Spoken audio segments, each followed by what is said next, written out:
अच्छा, बहुत जो गल्फ कंट्रीज़ हैं उनमें आप जो तालीमी उसके लिए आप एडमिशन वगैरह कोई ले सकते हैं, स्टडी वीज़ा कोई इस तरह की कोई चीज़ है? हाँ जी, वहाँ दुबई में 2 यूनिवर्सिटियाँ हैं जहाँ आपको मिलेगा, और सऊदीया में एक आधी तो ये यूनिवर्सिटी वहाँ पे स्कॉलरशिप पे भी स्कॉलरशिप पे भी ठीक मिलता है, है, लेकिन वहाँ कंपटीशन बहुत हाई हो जाता है। ठीक है।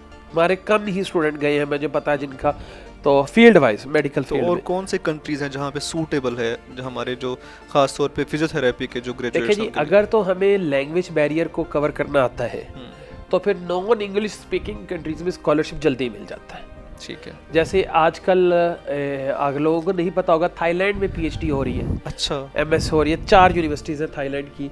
एक उनमें यूनिवर्सिटी मैंने खुद विजिट भी की थी, दैट इज़ माइडोल यूनिवर्सिटी। अगर आप मेरा नाम लिखें, वह डॉक्टर वैसमिन विजिट टू माइडोल यूनिवर्सिटी, तो यू फाइंड एवरीथिंग। हमने बहुत बड़ी एक्टिविटी की थी वहाँ, अच्छा, अपने अदारे के साथ मुंसलिक करके कोई एमओयू कर, लेकिन अनफॉर्चुनेटली कुछ हम कामयाब हो नहीं सके, कुछ हमारे वो रुकावटें आ गई जिसकी वजह से हम काम नहीं कर सके। तो वहाँ आप एडमिशन ले सकते हैं, वो स्कॉलरशिप ऑफर करते हैं। उसके बाद कोरियन यूनिवर्सिटीज़ बहुत ज़्यादा आपको स्कॉलरशिप्स देती हैं, फिर ताइवान के स्कॉलरशिप बहुत बड़े आते हैं।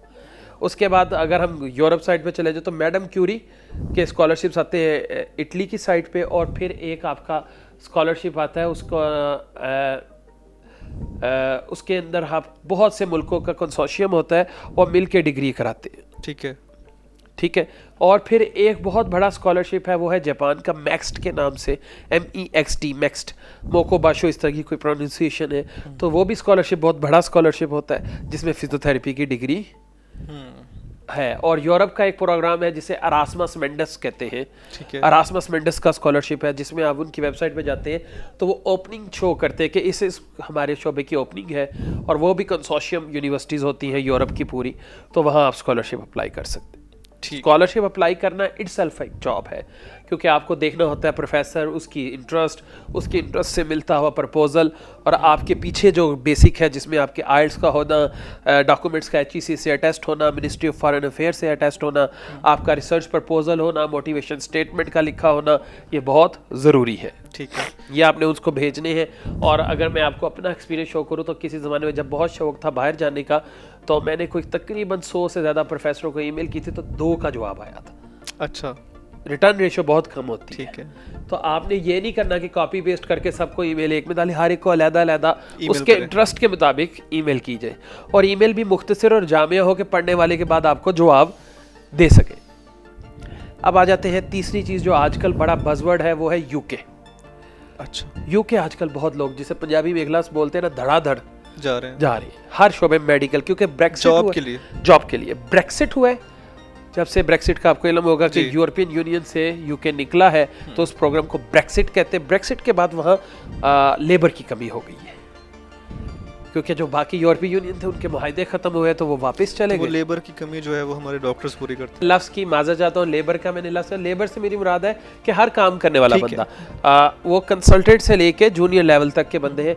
अगर मैं फिजियोथेरेपी की बात करूँ तो या मेडिकल साइंसेस की बात करूँ, तो वहाँ एक ऑर्गेनाइजेशन है या एक बॉडी है जिसे HCPC कहते हैं, HCPC, health care professional council. ठीक है, आपने कोई भी मेडिकल की डिग्री ली हुई है तो आपको HCPC का रजिस्टर होना पड़ता है, ठीक है। और HCPC का आजकल एक मैकेनिज्म है कि वो ऑनलाइन अप्लाई दे रहा है। हमारे कुछ दोस्त हैं ऐसे जो इस सारे प्रोसेस पे वर्किंग भी करके देते हैं, दे चार्ज नॉर्मली नॉमिनल सी फीस लेते हैं।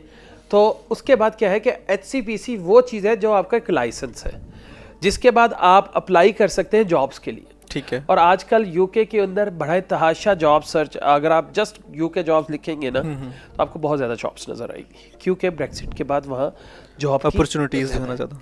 कैसे है कि बड़े शहरों में तो शायद ना हो सके, लेकिन जो उनके स्क्रब्स एरियाज़ हैं वहाँ हैं। लेकिन फ़ायदा क्या है कि जिनका HCPC होता है, अभी हमारा एक स्टूडेंट है, उन्होंने HCPC क्लियर किया और उसके बाद जॉब इंटरव्यू शुरू किया, तो तीसरे जॉब इंटरव्यू में उनको जॉब ऑफर हो गई। अच्छा, और फिजियोथेरेपी की बैंड 4 के उनको इक्विवेलेंट जॉब हुई है, और अगर मैं गलत नहीं हूँ तो 27,000 पाउंड के लगभग उनको जॉब ऑफर हुई है, और वीज़ा भी उसी में शामिल है। ज़बरदस्त।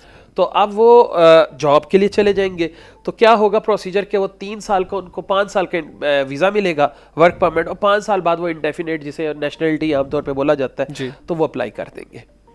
तो आपका इस पे जो खर्चा है वो 5-6 लाख का लगभग है, मैक्सिमम खर्चा जिसमें डॉक्यूमेंट अटेस्टेशन भेजना करना सारा कुछ, तो आप HCPC के बाद अगर आप अच्छे हैं, नॉलेजफुल हैं, आप इंटरव्यू दे सकते हैं जॉब के लिए, तो आप ये प्रोसीजर को यूज़ आमतौर पे जो है ना मतलब मेरे जैसा बंदा भी ये जो सारी डॉक्यूमेंटेशन होती है इससे घबरा जाता है। तो इसीलिए लोगों ने सर्विसेज शुरू की हुई है। ठीक है। हम ऐसे कई दोस्त उसमें हैं। कई ऐसा होता है कि वो कहते हैं जो फ्रॉड हो जाता है।